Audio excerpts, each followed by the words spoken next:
هلو بنات، شلونكم؟ ان شاء الله تكونون بخير وصحة وسلامة. اليوم حبايبي فيديو جديد. ذاك الفيديو سوينا لكم هذا اللون، تحويل اللون رقم 10 البلاتيني الى سيلفر، الى لون السيلفر الفضي. شوفوا بنات، بيا رقم قلنا لكم رقم، رح اعيد عليكم شوية حتى تنعاد عليكم هذاك الفيديو. استخدمت هذين اللونين، شوفوا بنات، استخدمت هذين اللونين بهذا اللون. هسه راح استخدم نفس هذا اللون نفسه. طبعا قلت لكم درجة 10، هسه أنا ما راح استخدم درجة 10، راح استخدم رقم 8 القصر، رقم 8. ايش راح استخدم؟ راح استخدم نفس اللون الاساسي اللي هو 7/1، واستخدم وياه اخضر. ذاك استخدمت وياه ازرق، هسه راح استخدم وياه اخضر على يا قصر، على هذا القصر. شوفوا بنات، على هذا القصر اللي هاي الدرجة، يعني مو 10، هذه 8، هذه بنات 8، يعني مو قصر صافي. هسه راح نخلط واراويكم شلون الطريقة. هسه بنات شوفوا لي هنا 7/1 0/1، طبعا مو 7/1 مثل ما دا اقول لكم، لا 7/0/1. هنا نقول الصارة كاملة. الاخضر راح نخلي تقريبا ايش قد هذه، نقول اقل، يعني ربعها. شوفوا اذا تحطون عصارة كاملة تخلون ربع عصارة اخضر الجرين، اذا تخلون نص عصارة تخلون اقل، يعني انتو تحسبون الكمية. هنا راح نخلي اكسجين، طبعا نخلطها زين لانه بيها مصحح، نخلطها زين، وورا ما نخلطها نخلي اكسجين 30. ليش اكسجين 30 بنات؟ حتى انا عندي الدرجة القصر مو فاتحة، فاريد افتحها شوية.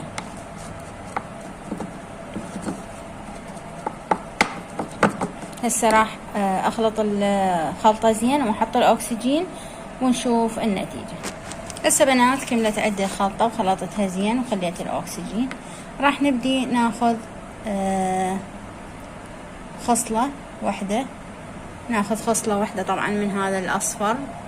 تشوفون هذا الاصفر يعني مو نفس هذا رقم 1، شوفوا يختلف. شوفوا رقم 10 وهذا رقم 8.5 إلى 8 يعني تقريبا. هسه راح ناخذ خصلة من عنده واحدة نشوف النتيجة سوية. هسه بنات خليت الصبغ، هذا خوش بطل فادي حطيت عليه الخصلة وقاعدة اخصل لكم هنا. هسه خليت الخصلة وراح اتركها شوية الى ان ياخذ لون عندنا. مثل ما قلت لكم بنات، الخصلة هي رقم 9، العفو رقم 8، يعني 8 إلى يعني ما صايرة 9.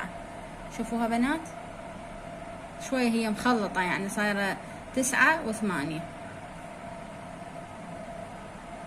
المهم هذه خلينا قلت لكم الأخضر اللي هو جرين، وخلينا الأخضر وخلينا هذا اللون 7.01 رمادي فضي. بنات مكتوب هنا رمادي فضي.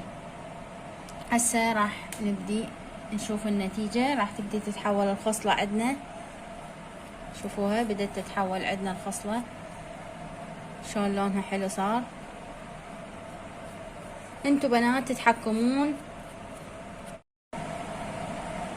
بنات مثل ما قلت لكم انتو تتحكمون باللون وباللون الاخضر شلون تخلوه. يعني اذا عندكم عصارة كاملة شعر طويل تستخدمون عصارة كاملة، فتخلين ربع من الاخضر، ربع عصارة. بنات شوفوا بدا يتحول عندي للرمادي، شوفوا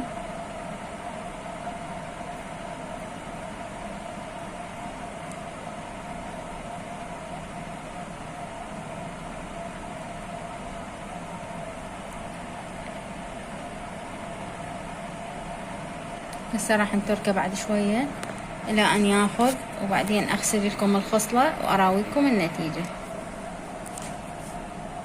هسه بنات النتيجة بعد ما كملنا. شوفوا اللي منطيني درجة 9، لأن أنا قلت لكم الخلط مو صافي، القصر مو صافي، العفو، القصر عندنا مو صافي، كان 8 وكان 9، فشوفوا 9 وشوفوا 8 شطاني.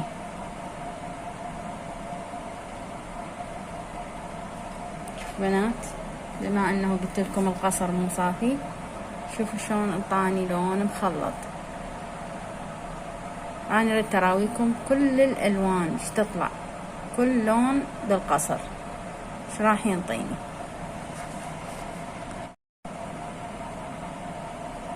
هنا انطاني الرمادي الزيتي، الرمادي الزيتي على الزيتوني طبعا، هسه هو بس انتو دا تشوفوه على الرمادي، طبعا هو لا رمادي زيتي، يعني مو سيلفر، خاف عبالكم سيلفر نفس هذا، لا السيلفر بنات يختلف. شوفوا بنات هذا على زرق، هو نفسيته اللون اللي وياه ازرق، هذا الطاني اللون. انتم مو شوفوا هسه وحيده، هذا اذا اخليكم اياه شوفوا على رصاصي، هو مو رصاصي، هذا زيتي يعني على خضار، رمادي زيتي. شوفوا هذا الرصاصي، هذا على رقم 10 ويا ازرق، هذا على رقم 9 ويا اخضر، وهذا على رقم 8 ويا اخضر. شوفوا اللون شلون جمال، شلون حلو ينطيج على خضار.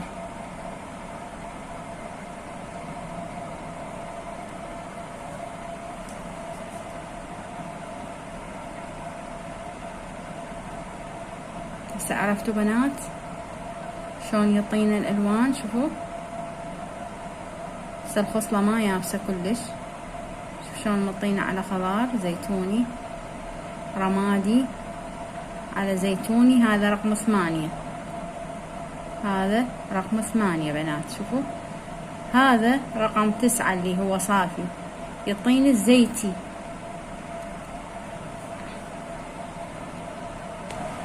هسه لهنا بنات انتهى الفيديو، اتمنى نال اعجابكم وتعلمتوا من عنده بعض الاشياء. انتظروني بفيديو جديد وراح اراويكم نتيجة الوان بعد احلى واحلى.